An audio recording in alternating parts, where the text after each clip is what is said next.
"You mustn't come to the funeral," my husband Roger shouted at me when he learned that his father had deceased after a long battle with an illness. What wife doesn't attend her father-in-law's funeral?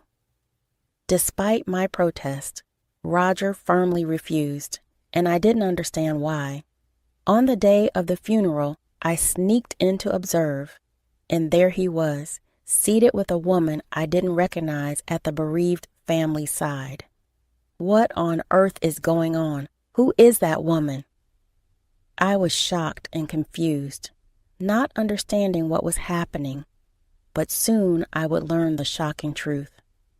I'm Catherine, 30 years old. I married Roger, a 35-year-old office worker, 3 years ago. We don't have any kids yet. Roger often travels for work, only coming home about 3 days a week. While he is away, I devote myself to my hobby of drawing comics. On his days off, we would go shopping together, watch movies, and enjoy our time as a couple. Roger's mother passed away when he was a child, and his father raised him and his sister Sarah single-handedly. In the early days of our marriage, we would often visit Roger's family, a 2-hour drive away. But when his father fell seriously ill a year ago, our visits gradually decreased. Roger told me, "Doug doesn't want you to see him in his emaciated state," so I refrained from visiting. One day, a call came in on Roger's mobile after he returned from work. "Oh, Dad has passed away." Upon hearing that, I stopped preparing dinner. Roger sighed deeply after hanging up. "Was that real? Did you hear that?" "Oh, his condition seems to have worsened suddenly." The one who contacted him was his Uncle Terry. The events leading up to Roger's father passing happened in a flash, and Uncle Terry didn't even have time to call Roger. The funeral would be held the day after tomorrow. Roger seemed quite flustered due to the sudden news. As I was watching him with concern, I softly spoke, but his response was unexpected. "I'll come with you to the funeral." "No, you absolutely can't come." Why?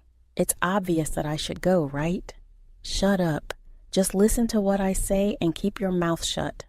Roger stormed off to his room, hastily packing his suit and change of clothes. "But why? Can you tell me why?" "Shut up. I'm going to stay at my parents' house until the funeral is over. Just remember, you must not come to the funeral." "Wait, hold on a minute." Ignoring my panic, my husband Roger left the house. It's only natural for a wife to attend her father-in-law's funeral. Then why isn't it okay for me to go?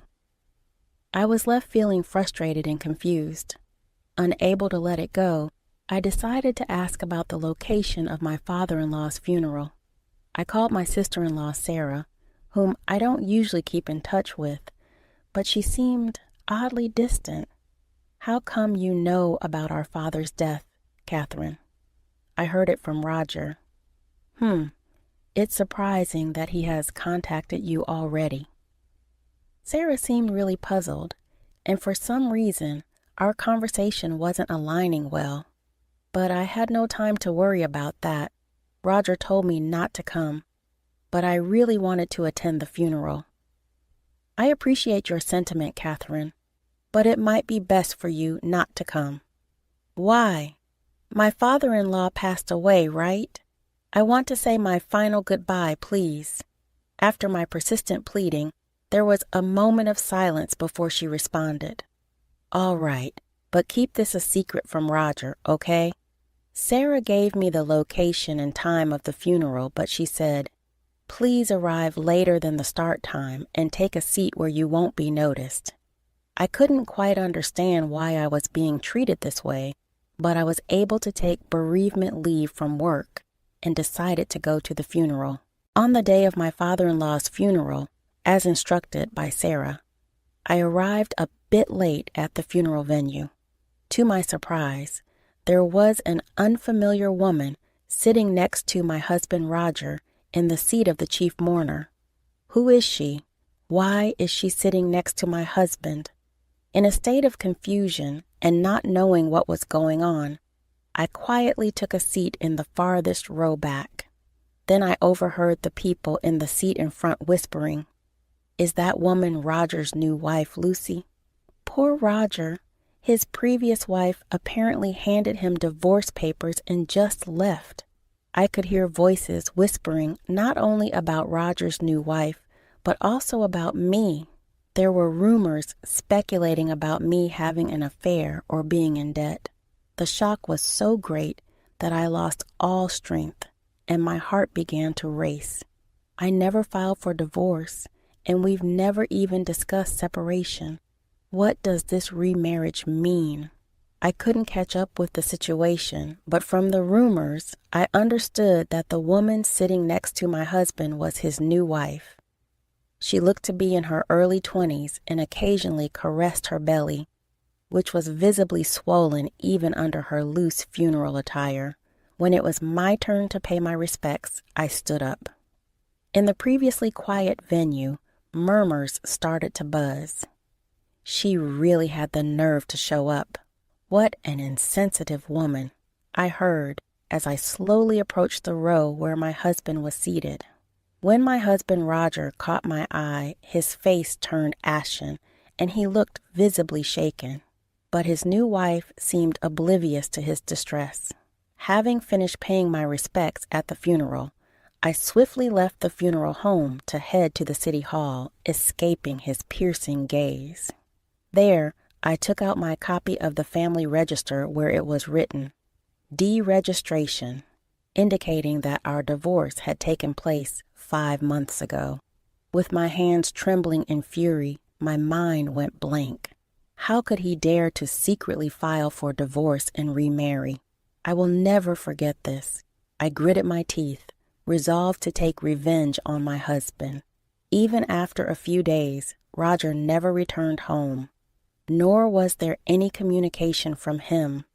Didn't he say he would stay at his parents' house until the funeral was over? I was filled with a desire to confront him, but I chose not to contact him, waiting to see what his next move would be.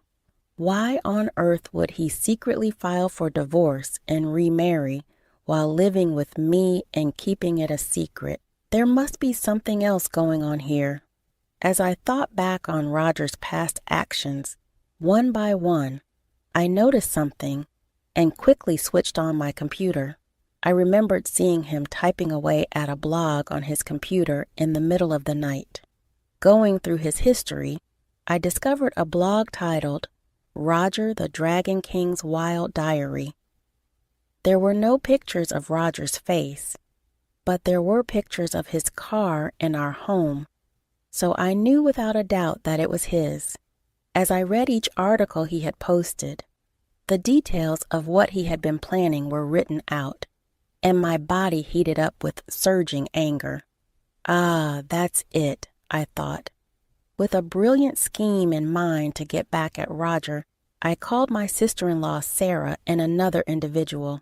Preparing meticulously, I couldn't help but look forward to seeing the expression on Roger's face on the day of the operation. I was standing in front of the house Roger shared with his new wife, Lucy. After a while, a delivery truck pulled up, and the delivery man began unloading packages. Lucy came out of the house, and began exclaiming at the entrance, "What the hell is this? Whose packages are these?" "Hey, darling," she called out. "Huh? What's going on?"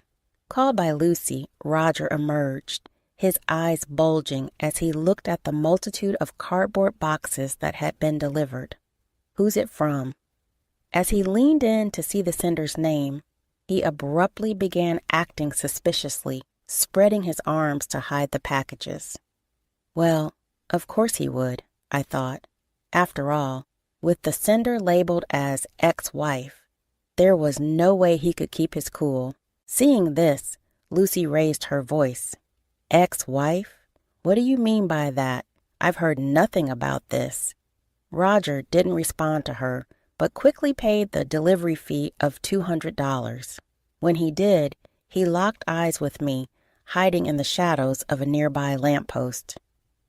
"Hey, you, what are you doing here?" "I got your address from your sister, Sarah," I replied. I turned to Lucy, who was watching our exchange with a puzzled look, and gave her a warm smile. "Nice to meet you, Lucy. I'm Catherine, the ex-wife of Roger, who sent you these packages. Sorry to surprise you.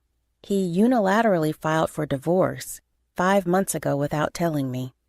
When I showed her our marriage certificate, she seemed a bit taken aback. But then she invited me in, saying we shouldn't cause a scene outside. Once inside the living room, I ignored my trembling husband sitting next to Lucy and began to speak. "Lucy, when did you start dating Roger?" "About a year ago. He said he was single. I can't believe it." "Interesting. So he deceives both you and me." "Come on, don't say such horrible things." "Ha, it's just a simple misunderstanding, isn't it?"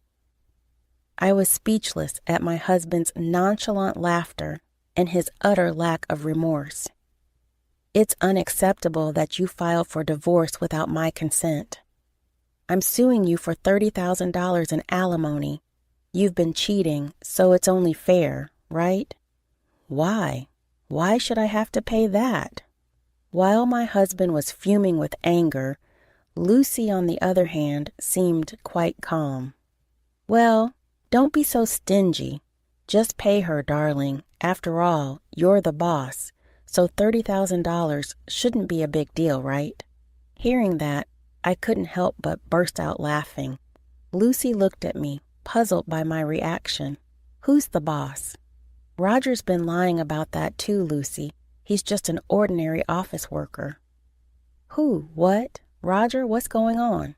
As Lucy confronted him, my husband, beads of sweat appearing on his forehead, began to make excuses. "Lucy, I'm sorry for lying, but when my father died, I came into a large sum of money. His stupidity left me with nothing to do but laugh bitterly." From his blog, which I had found, it was clear that he was under the delusion that he would inherit a fortune if his seriously ill father passed away. He had lied about his identity to his mistress, got her pregnant without showing any signs of panic, and joyfully documented his plan to divorce me unilaterally. When I slapped the printed pages of his blog onto the table, the doorbell rang. My husband opened the door, and there stood Terry, his uncle. "There's no way you'd inherit anything, you idiot." In fact, besides Sarah, Terry was the other person I had contacted. Before entering this house, I had called Terry on my cell phone and had him listen to our entire conversation. "You explained to our family that Catherine left you after having an affair and filing for divorce, didn't you?" "Oh, that." Roger seemed unable to come up with an excuse and started to get defensive. "Just because of that doesn't mean I can't inherit my father's estate. I am his son, after all." "You've been disinherited. That's got nothing to do with the estate." "Huh? What are you talking about?" From what I heard from Terry, Roger was always pestering my in-laws for money.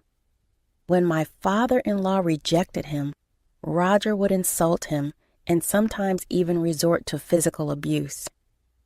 Recognizing his life was nearing its end, my father-in-law had taken the initiative to disinherit Roger.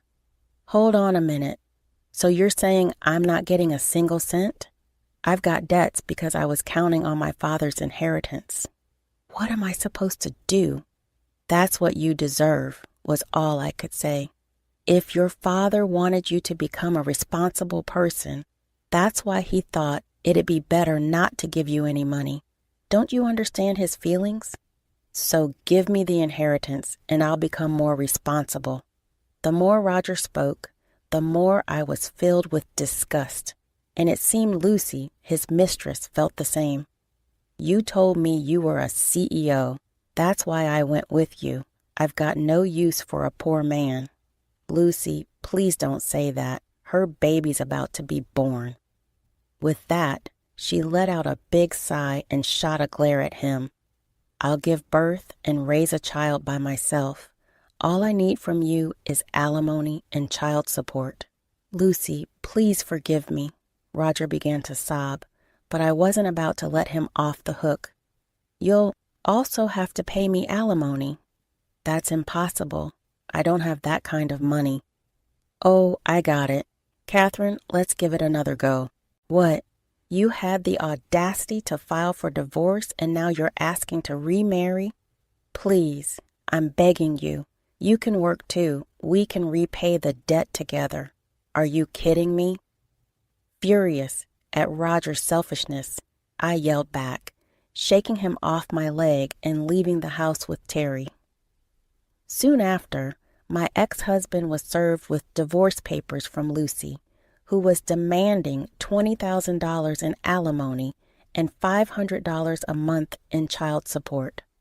According to my sister-in-law, Sarah, in addition to the $30,000 in alimony that I had demanded, my ex-husband was swamped with debt from the mortgage on the house he lived in with Lucy and was reportedly working like a horse from dawn till dusk.